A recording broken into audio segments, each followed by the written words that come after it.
الحمد لله رب العالمين، والصلاة والسلام على سيد الأنبياء والمرسلين وعلى آله الطيبين الطاهرين وأصحابه المكرمين العظيم الأمين، وعلى أولياء أمته وعلماء ملته وفقراء طريقته وشهداء محبته أجمعين. أما بعد، أعوذ بالله من الشيطان الرجيم. بسم الله الرحمن الرحيم. إن الذين قالوا ربنا الله ثم استقاموا تتنزل عليهم الملائكة ألا تخافوا ولا تحزنوا وأبشروا بالجنة التي كنتم توعدون. صدق الله مولانا العظيم وصدق رسوله النبي الكريم، ونحن على ذلك لمن الشاهدين والشاكرين، والحمد لله رب العالمين. هو الحبيب الذي ترجى شفاعته لكل هول من الأهوال مقتحم. يا رب بالمصطفى بلغ مقاصدنا واغفر لنا ما مضى يا واسع الكرم. كم أبرأت واصبا باللمس راحته وأطلقت أربا من ربقة اللمم. مولاي صل وسلم دائما أبدا على حبيبك خير الخلق كلهم. لي خمسة في بها حر الوباء الحاطمة، المصطفى والمرتضى وابناهما والفاطمة. غوث اعظم بمنی بے سر و ساما مدد، قبلہ دی مدد کعبہ ایما مدد. انتظار کرم تست منی عینی را، اے خدا جوئی و خدا بین و خدا دا مدد. آمین. مخدوم و محترم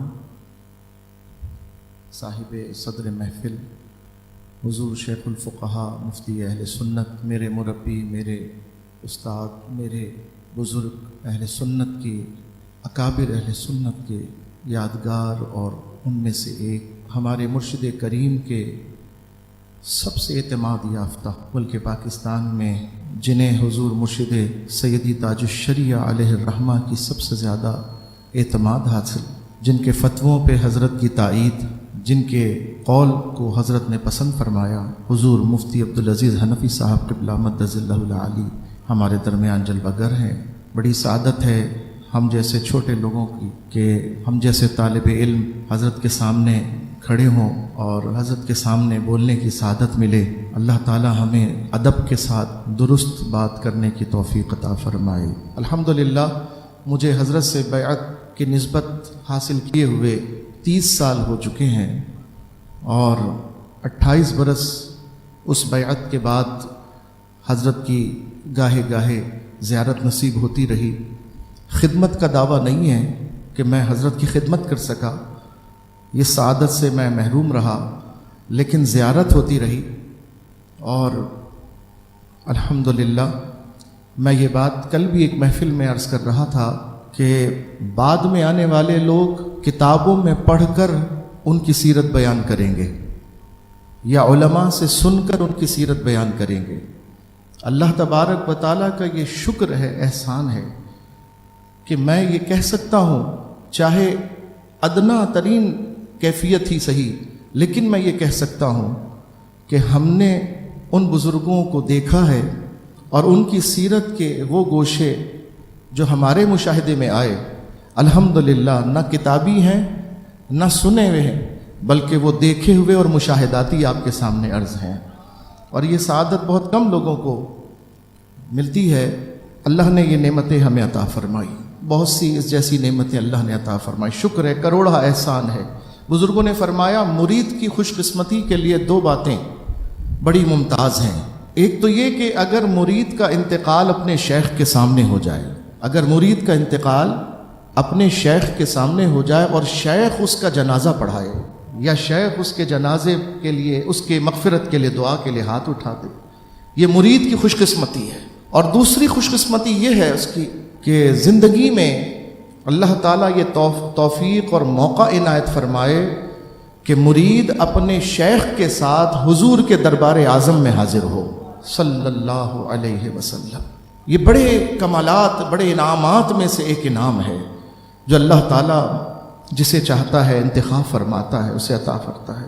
اللہ تعالیٰ کا شکر احسان ہے کہ میں جب پہلی دفعہ مدینہ منورہ حاضر ہوا، یہ 22 رمضان المبارک کی شب تھی 1995، غالباً جنوری کا مہینہ تھا، غالباً یا دسمبر اور جنوری کے آخر کے ایام تھے، دسمبر کے۔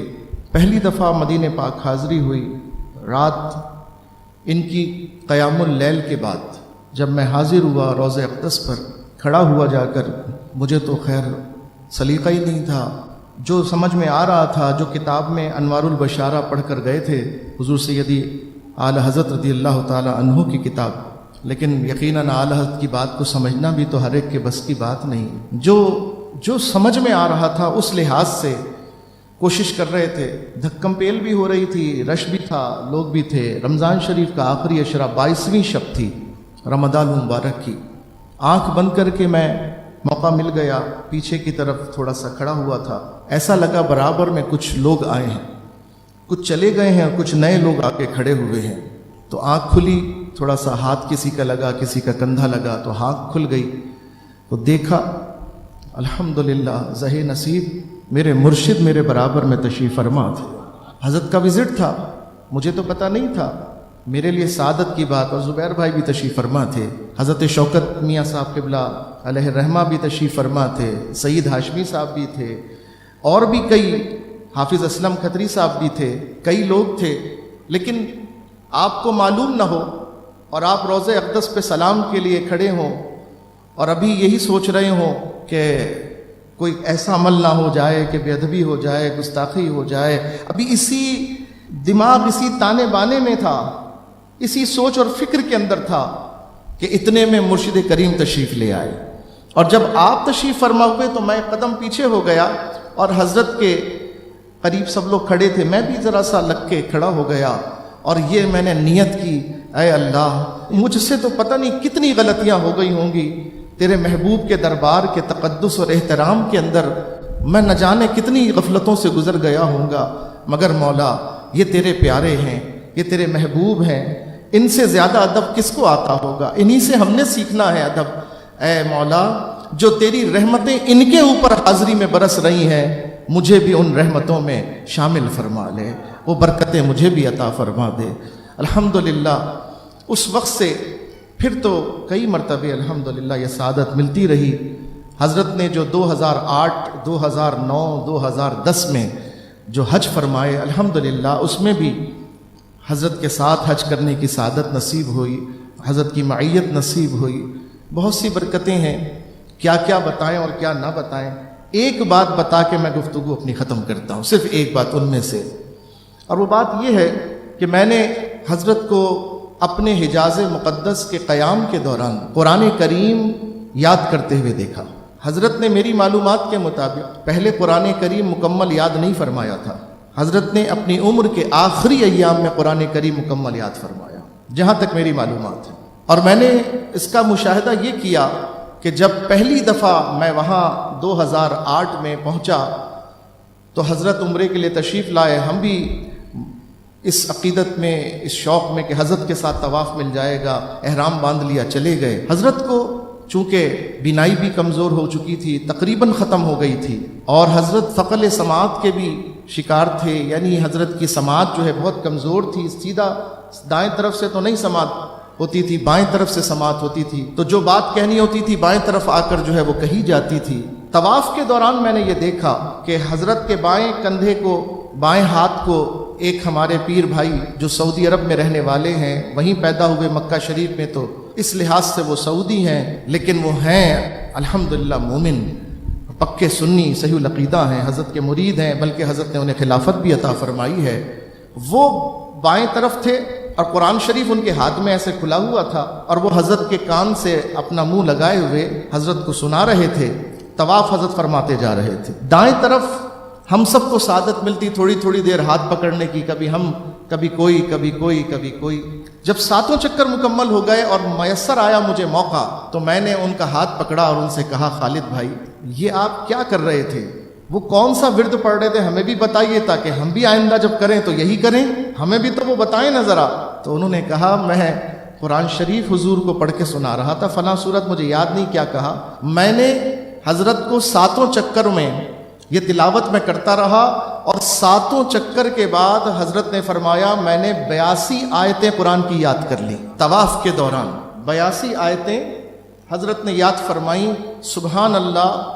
اسی طرح حج کے دوران بھی مزدلفہ کی رات ہو کہ عرفات کا میدان ہو، جہاں بھی موقع میسر آتے یا حاضری دربار سید عالم صلی اللہ علیہ وسلم، تو الحمدللہ ایک دفعہ تو مجھے خود یہ سعادت ملی کہ میں نے حضور کے ساتھ بیٹھا اور حضور نے فرمایا سورہ مریم کھولیے. میں نے سورہ مریم کھولی اور حضور نے فرمایا اچھا ایک ایک آیت آپ پڑھتے جائیے، ایک آیت پڑھیے پھر رکیے. میں نے پہلی آیت پڑھی، حضرت نے اس کو دہرایا میرے ساتھ. میں نے دوسری آیت پڑھی، حضرت نے دونوں آیتیں دہرائیں. پھر میں نے تیسری آیت پڑھی، حضرت نے تینوں آیتیں دہرائیں. پھر میں نے چوتھی آیت پڑھی، حضرت نے چاروں آیتیں دہرائیں، حتیٰ کہ پوری سورہ مریم اسی طرح آیت بآیت ختم ہو گئی اور حضور نے ایک ہی نشست کے اندر پوری سورہ مریم تلاوت فرمائی.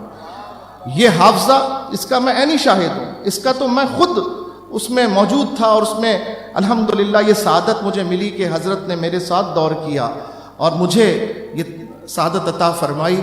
عزیزان گرامی، جب یہ حافظے کی شان حضرت کی ہم دیکھتے ہیں، جب یہ کمال دیکھتے ہیں، تو پھر جب ان کے دادا کی باتیں ہمارے سامنے آتی ہیں، جب ان کے اجداد کے کمال ہمارے سامنے آتے ہیں، تو اب پھر حیرت مقام حیرت نہیں رہتی. اب کوئی چیز ناممکنات میں سے نہیں لگتی، یا پیر کے لیے غلو بیان کرنا نہیں آتا، یا اپنے باپ دادا کے لیے تعریف میں مبالغہ آمیزی نظر نہیں آتی، بلکہ پھر یہ یقین آتا ہے جن کے پوتوں کا عالم یہ ہے تو دادا امام اہل سنت اعلیٰ حضرت کے حافظے کا کیا عالم ہوگا. ان کی کیفیات کو دیکھ کر. اور یہ بات میں آخر میں خلاصتاً اس جملے میں عرض کرتا ہوں کہ حضور تاج الشریعہ رحمۃ اللہ تعالی علیہ کی شانوں میں سے ایک شان یہ بھی ہے کہ آپ کے کمالات کو دیکھ کر آپ کے دادا اعلیٰ حضرت کی شان پر لوگوں کو یقین آیا. جو علماء عرب اعلیٰ حضرت رضی اللہ تعالی عنہ کے بارے میں واقف نہ تھے، جب حضور تاج الشریعہ کی صحبت انہیں میسر آئی، جب حضور تاج الشریعہ کے کمالات انہوں نے ملاحظہ کیے، وہ سب یہ کہنے پر مجبور ہو گئے واقعتاً جو ہم نے سنا ہے امام اہل سنت کے بارے میں واقعی وہ حقیقت ہے. تو یہ بڑی شان ہے. اور ایک قول بھی عربی میں مشہور ہے کہ الولد سر ابی، کہ جو بیٹا ہوتا ہے وہ اپنے باپ کا راز ہوتا ہے، یا بیٹے سے باپ کا پتہ چلتا ہے. اللہ اکبر. واقعتاً حضور تاج الشریعہ ایسی اولاد تھے کہ جن کو دیکھ کر ان کے اجداد کے فضائل و کمال پر یقین آتا تھا، جن کو دیکھ کر، جن کو سن کر، جن کو پڑھ کر اور جن کی صحبت میں بیٹھ کر ان کے اجداد کے کمالات کو یقین دل میں بیٹھ جاتا تھا، شک نکل جاتا تھا، شک ہوتا بھی تھا تو نکلتا تھا. ایسی کئی مثالیں میں دے سکتا ہوں، ایسی کئی باتیں میں بیان کر سکتا ہوں، مگر یقیناً یہ مجھ سے زیادہ حق رکھتے ہیں. جو یہاں پر معزز بیٹھے ہوئے ہیں وہ زیادہ حق رکھتے ہیں، زیادہ اس بات کے مستحق ہیں کہ وہ آپ کو یہ باتیں بتائیں. اللہ تبارک تعالیٰ میرے یہ چند کلمات اپنے مرشد کی شان کے اندر جو میں نے جو مشاہداتی باتیں دیکھی وہ میں نے آپ کے سامنے عرض کر دیں. اللہ ان کی شان کیا ہے یہ تو نہ میں بیان کر سکتا ہوں، نہ کوئی بیان کر سکتا. ان کا مقام کیا ہے یہ نہ میں جانتا ہوں، نہ کوئی جاننے کا دعویٰ کر سکتا ہے.